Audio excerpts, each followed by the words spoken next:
Talladega, home to the world's fastest speedway, is also home to the International Motorsports Hall of Fame, just outside Turn 4, where Thursday evening, Bill France Jr., longtime NASCAR president, was enshrined in the Hall of Fame, along with drag racer Shirley Muldowney, hydroplane racer Bill Muncy, IndyCar racer Bobby Rahal, and Alabama's greatest short track racer Red Farmer. Our congratulations to all of them, as voted by a select panel of media and by the current members of the Hall of Fame, which is open year-round. Jim Freeman and his staff would love to have you come visit. Yeah, Bill Muncy drove the Miss Madison. They just did a movie about that boat. It's from Madison, Indiana. It's up the Ohio River there. They used to race in Owensboro there on the Ohio.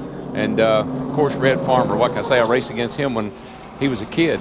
And Darrell, I think you and Jeff Gordon actually did the induction of Bill France Jr. Yeah, we did. It was really neat. Jeff and I had the opportunity. It's kind of like old school and new school, you know, and that was cool. Bobby Rahal, I always thought his name was Bobby Ray Hall, so I always call him Bobby Ray. We're going to get a restart with 9 laps to go. Dale Earnhardt Jr. has held off all comers and kept the number of lead changes stagnant at 52 so far today. Mark Martin in that Roush Ford in second. Kevin Harvick Chevrolet has fought back up to third. Casey Mears in the Dodge is fourth. Jimmy Johnson fifth. Michael Waltrip sixth.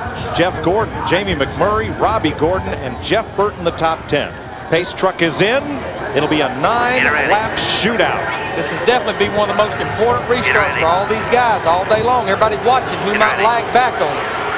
Green flag, green. I think Mark's right up on the back of Dale Jr. He knows he can't let him get away. Looks like Harvick got a really good run on Mark. He's going to probably try to dive under him. There he goes.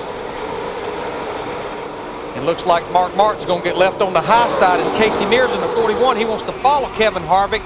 Jimmy Johnson, though, in the 48 car, he's moving up to the high side. He gets pinched up. He can't get back in. Look at Jeff Gordon, though, in a 24 car making a run on the high side. See, all that blocking is what I was talking about in the opening. Michael had to block Jimmy Johnson. Jimmy Johnson got to block Tony. Tony's got all that blocking is what causes his contact. Here comes Harvick to the outside. He's going to take it to Junior and take the lead. And he's got a push from Casey Mears in the 41 car. Mark Martin in the 6 as well. But Dale Earnhardt Jr., he has his teammate on the bottom side, Michael Waltrip. Yeah, but Harvick's up there now. Of course, the Junior, you don't know what Junior's kind of game he's playing. He might want to be behind Harvick and pass him, just like Harvick just went around Dale Jr. 8 laps to go and they come by. Lead change 53, tied for the 3rd most ever in the spring race here. Boy, Junior's car doesn't come up to, you know, earlier in the restarts, remember, he fell back to about, I don't know, 15th, 20th place. These restarts don't seem to be very good for him. I think the biggest thing we've got with 8 laps to go, we got 3 hungry guys up there that wants to get the victory lane first through third. As a matter of fact, I heard Junior tell in the interview say, you know, sometimes I get a little relaxed on the restarts. Picked a bad time to relax if that's what happened. How about Casey Mears? Right there in second. His uncle's in this Hall of Fame. 4-time Indy winner Rick Mears. Mark Martin still in contention. Gordon and Earnhardt side by side. Waltrip and Johnson behind them. Burton and McMurray behind them. But I think one of the hungriest guys is Mark Martin in that 6 car, just like Rusty Wallace was last week at Martinsville. Casey Mears running in second. His prior best finish here, 37. Now he's in a position to maybe win it. Yeah, and I don't think that, you know, Harvick or Casey, either one, is going to give up very easily. I don't know. I think that my pulse is coming. My pulse rate's coming up. I know that. And Darrell, with 6.5 laps to go, we've seen him do some pretty phenomenal things with less than 2 laps to go. But I just wonder, is that 8 car, Dale Earnhardt Jr., too far back now? Still got him clear, both of his clear high. I don't think he is, Larry. I think he's going to be able to slingshot around the outside of these guys. Coming with the help.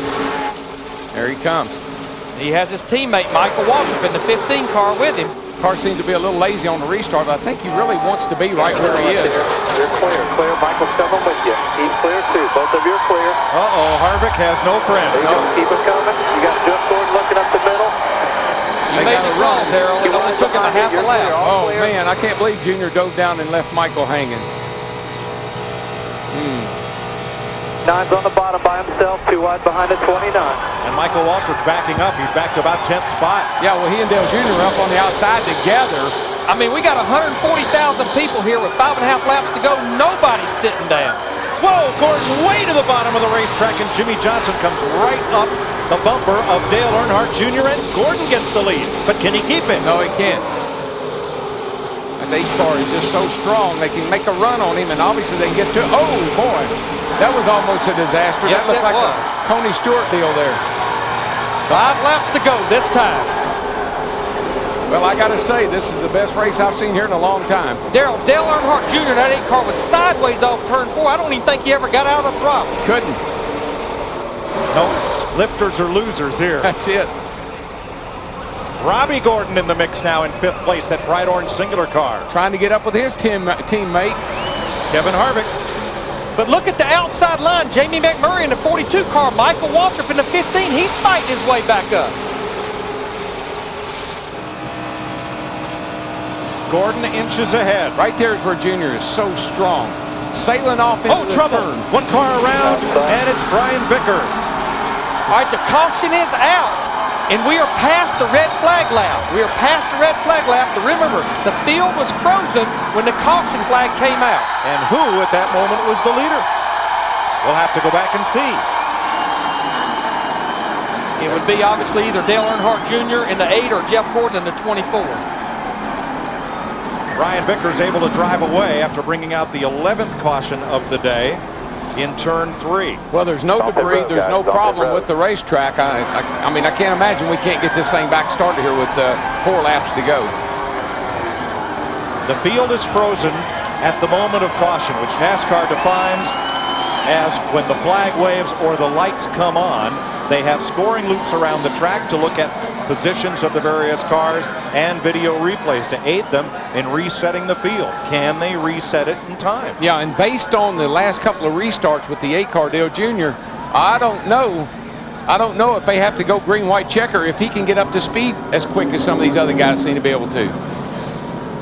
Even though NASCAR was sorted out, as you see these 2 guys behind the pace car, both of them want up there. They want behind. They want to be the first car behind that pace truck. We are at a point where the red flag would no longer be displayed to stop this race, sort things out. They do announce in the driver's meeting the last lap on which that could happen, and we have passed that point. So either we gather the field up for a restart, or they take a look at how they were running at the moment of caution to decide the finish. And when you are challenging the call, you pull up beside the guy.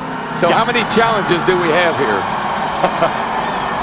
Jeff Gordon will be the leader. And I think they just told the crowd that too.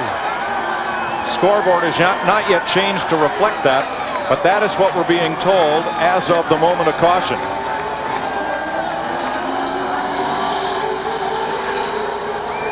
The question will be, can we get restarted? I think we're going to have a green, white, and checker. That's the way it's looking to me.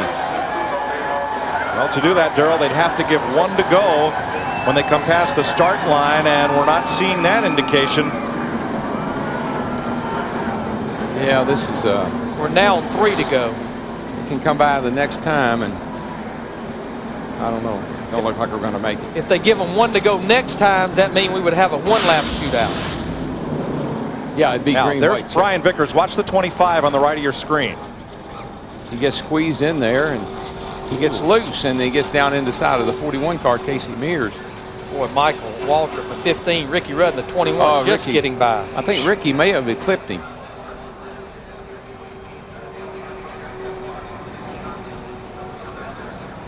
So now, here's Gordon. Jeff Gordon leading, Harvick and Junior.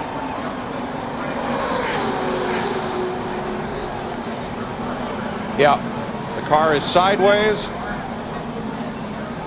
And in NASCAR's determination at the moment of caution, that's when they decide who is the race leader. Not at the instant the car spins, but when the caution is issued by the NASCAR officials next door and on the flag stand. And you got to remember, when they say up over here in the booth, put it out, it takes a second for the flagman to even get it out.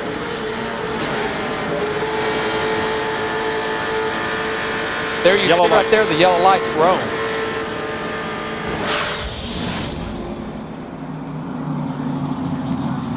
So we pretty much know if we're going to get back racing, we have to get 1 to go this next time.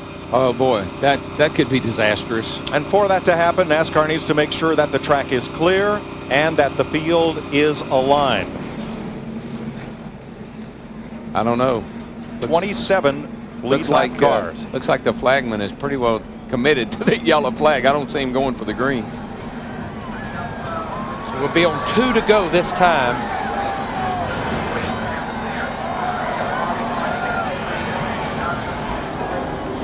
And if they don't give a 1 to go, that would be it. Yeah, we come next time by, we're coming to the white. They'd have to give them 1 to go right now. No such signal. So again, let's show you what happens. Here are the leaders. There is the spin. And you saw he was about a half a car length ahead of Dale Earnhardt Jr. when Brian Vickers was completely sideways. Yellow light's already blinking. That's the kind of finishes we have here. We normally just have them down here at the start-finish line. That was about a half a car length. And look at that car. Sides all beat in on it. Tires got the Goodyear rubbed off of them. But that baby's going to victory circle. NASCAR instituted these rules more than half a season ago to freeze the field at the moment of caution to prevent racing back to the caution flag. There had been a gentleman's agreement in place not to race back unless you were challenging the leader. But as time went on and the pressure to win became great, NASCAR found that the gentleman's agreement had pretty much dissolved, and they needed to take action to ensure the safety of all the drivers on the racetrack, especially one that might have spun and found himself sitting facing the field as they came racing back to the caution flag. So that's why the change was made, in the interest of safety. And on balance, having had half a season to look at it, it was a good move. Yeah, and it's a rarity. It has been in the past for us to end these races like this. It happens occasionally, and it's unfortunate that you know, we have to end the thing under caution, but it's for everybody's best interest. The last restart I remember here at Talladega that they gave with 1 lap to go ended up with Rusty Wallace upside down while battling Dale Earnhardt for the lead on a 1-lap shootout. Jeff Gordon, Dale Earnhardt Jr., Jimmy Johnson, Kevin Harvick, Robbie Gordon, 5 Chevrolets lead the Fords of Mark Martin and Jeff Burton, the Dodges of Casey Mears and Jamie McMurray, and Bobby Labonte's Chevrolet. They will be the top 10 if they're able to complete this final lap at what looks like an agonizingly slow 70 miles per hour. White flag. I'm sure NASCAR will have a lot of sorting out to do because we have 27 cars on the lead lap figuring out who finished where. But we had a lot of Fords that were strong today. Mark Martin, Jeff Burton, a lot of Dodges, Casey Mears, Jamie McMurray. But right now, as scored sits, Chevrolets are the top 5 positions. Still, you got to give a call to Mark Martin and Burton. Jeff Burton particularly. I mean, that team has struggled. And to get a top 10 today, a 7th place finish. Michael fell all the way back to 12th. Brendan Gaughan. We didn't talk much about him today. He's up to 13th there at the finish. And Bobby Labonte, who we documented during the day, rode at the back. Right now, he's being scored in 10th position in that 18 car. Pole sitter Ricky Rudd will end up 16th or 17th here. Raw rookie Eric McClure in his first Cup start will finish on the lead lap, and it will be Chevrolet's 11th straight Talladega victory. Spencer, they got the 21st spot there in the 4 car, so pretty good day for Morgan McClure. Kyle Petty up there in 24th. Schrader led the race there a little while. 23rd. I'd say that's one happy group right there. Good job, guys. It's one of the fabricators who obviously plays a big role in a restrictor plate race car, the body, the aero side of it. And of course, the person these cautions hurt the most was Tony Stewart in that 20 car who was on the green flag lap. Been perfect lately, so let's wait till I get that start finish line. 4. Now, Tony Stewart will be 22nd. Just could not gain any ground after having to make that Free all over the place out there, just watch it. That final stop. And that's what NASCAR was concerned about. A lot of debris on the racetrack.